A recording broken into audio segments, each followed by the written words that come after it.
Le reportage de Marlis Nguema et Refu Tsoga sur les voiries urbaines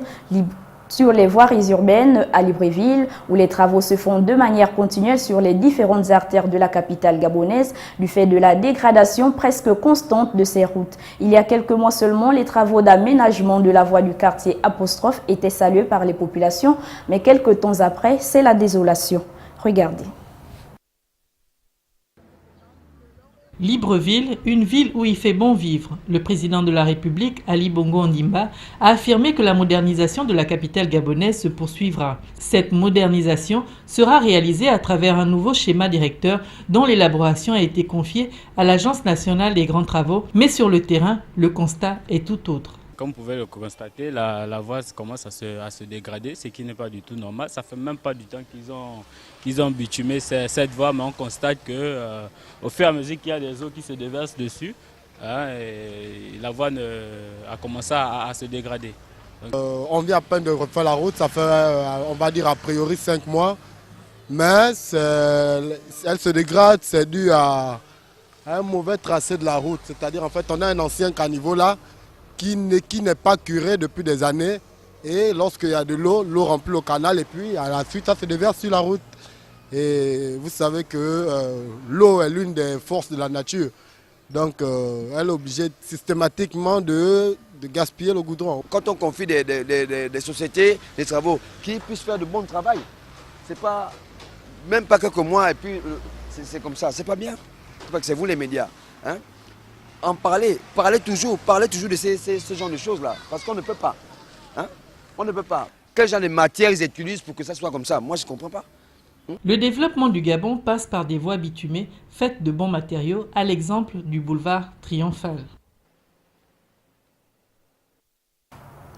De l'esthétique dans ce journal avec le phénomène des ongles artificiels qui prend de l'ampleur dans les mœurs. Il est de plus en plus rare de trouver une femme dite moderne qui ne soit pas tentée de se faire placer des ongles artificiels, ceci pour embellir leur aspect extérieur. Mais quelles en sont les conséquences encourues? Quelques explications avec Muriel Doyene et Refu Tsuga. De plus en plus, la manucure-pédicure bien soignée implique forcément le fait de se faire placer des ongles artificiels pour de nombreuses femmes. Seulement, ces produits qui participent à l'embellissement de l'aspect extérieur de la femme ne sont pas souvent sans conséquences. Les ongles là, il y a l'effet quand on colle ça avec le super glue. C'est le super glue qui chauffe et puis après ça peut te donner les effets. Mais maintenant là, il y a la colle spéciale pour les ongles. Donc quand on te fait ça, l'effet ça peut venir quand tu enlèves par la force. Avec la colle spéciale qui est pour les ongles là, ça fait 2 semaines, quelques jours, et puis les ongles ça commence à sauter. Parce que c'est pas vraiment fort comme le super glue.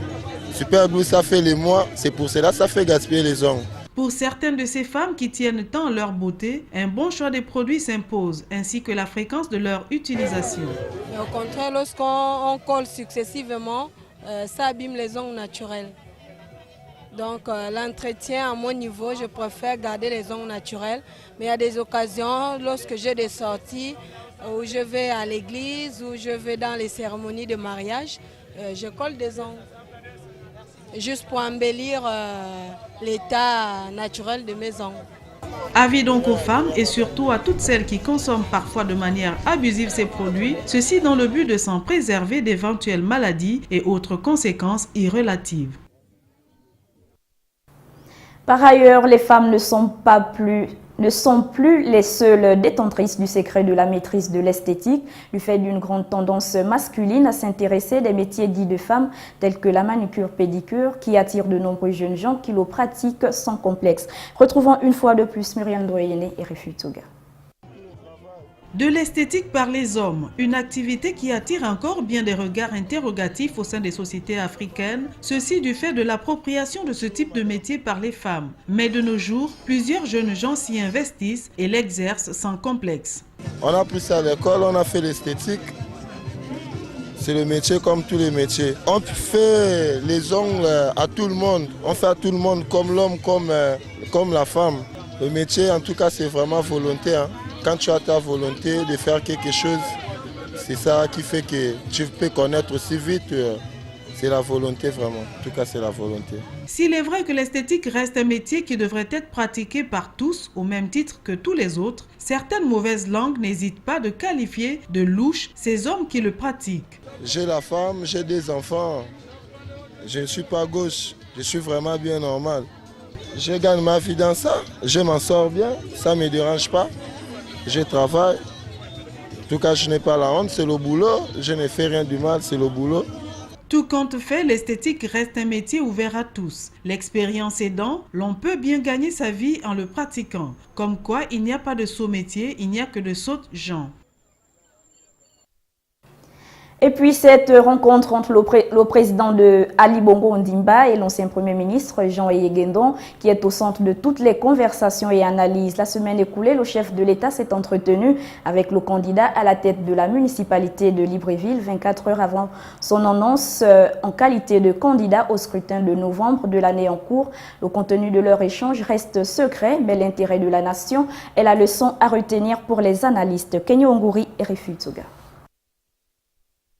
La situation politique gabonaise est alimentée ces derniers temps par la rencontre entre Ali Bongo Ondimba, président de la République gabonaise, et Jean Eyé-Guendon, ancien Premier ministre et candidat à la municipalité de Libreville, par ailleurs grande figure de l'opposition depuis le dernier scrutin présidentiel de 2009 qui a vu la victoire du premier cité. Une entrevue, source de toutes sortes d'analyses. Je pense que les exigences républicaines permettent au président de la République de recevoir tout citoyen, tout compatriote qui estime nécessaire de pouvoir rencontrer le chef de l'État ou lorsque le chef de l'État estime nécessaire que ce compatriote est en mesure de jouer un rôle pour la nation. Ce qui est important, c'est que les Gabonais tiennent beaucoup à la paix sociale dans ce pays et que par conséquent, il est parfois normal que les différentes personnalités de l'État puissent avoir des rencontres qui tendent à décrisper l'atmosphère politique. Vous savez qu'Eyé-Guendon est issu d'une formation politique dissoute où une ordonnance avait été prise pour priver les leaders de cette formation des élections. Je pense qu'il est normal peut-être que le président de la République à son niveau aussi, dans le sens de la décrispation politique, puisse voir un certain nombre de choses. J'ai foi de croire qu'il s'est agi plutôt des débats liés au climat politique et peut-être à certaines affaires socio-économiques du pays. Le tête-à-tête entre les deux hommes n'a certainement pas connu les interprétations telles qu'alimentées par l'opinion, mais le contenu de leur entretien reste tout de même une énigme.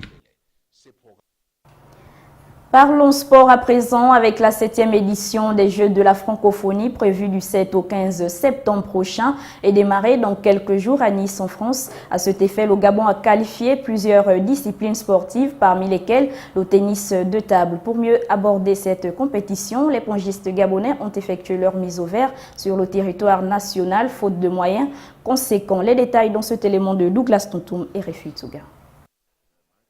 2 pongistes gabonais seulement prendront part au 7e jeu de la francophonie Nice 2013. Des athlètes dont la préparation s'est faite en demi-teinte. Leur préparation s'est faite ici à Libreville. L'un des athlètes, notamment le jeune junior, il revenait déjà d'Oyo, où nous avons joué la Coupe d'Afrique des Nations. Et la demoiselle, elle n'a jamais pris part à une compétition. Là, ce sera la première pour elle. De nombreuses difficultés ont accompagné la préparation des pongistes gabonais, tant sur le plan physique que financier. La grande difficulté que nous avons rencontrée était celle de trouver un kiné. Ils ont pu trouver un kiné qui suit très très bien les athlètes et je peux même dire que c'est grâce à ce kiné qu'on a pu intensifier les entraînements des joueurs. Pour les responsables fédéraux, le tennis de table est encore jeune, mais un avenir radieux se peaufine à l'horizon, d'où la sérénité qui règne au sein du staff. Nous n'occuperons certainement pas le premier podium, mais nous ne serons pas loin du podium avec ces 2 athlètes. Les 2 par exemple en individuel, en catégorie senior pour le garçon et junior pour la fille, ils ont occupé tous 2 la 3e place. Les Jeux de la francophonie édition 2013 verront la participation de 3000 artistes et athlètes venus du monde entier. Une édition prévue du 7 au 15 septembre prochain à Nice en France. Président en exercice de l'Association des footballeurs du Gabon, conformément aux conclusions du dernier congrès tenu à la Chambre de commerce de Libreville au 20 juin 2011, Valérie Ondo et B remettent en cause les affirmations de Gimbina qui se présente aujourd'hui comme étant le nouveau président de la dite association. Pour mieux comprendre, suivez ce reportage de Mamadou Nyan et Douglas Tonton. Faisant suite aux propos du président du comité de normalisation de la FEGAFOOT relatif au bicéphalisme avéré dans certaines associations d'intérêt du football, où il a cité nommément l'association des footballeurs du Gabon et ceux de Gimbina se proclamant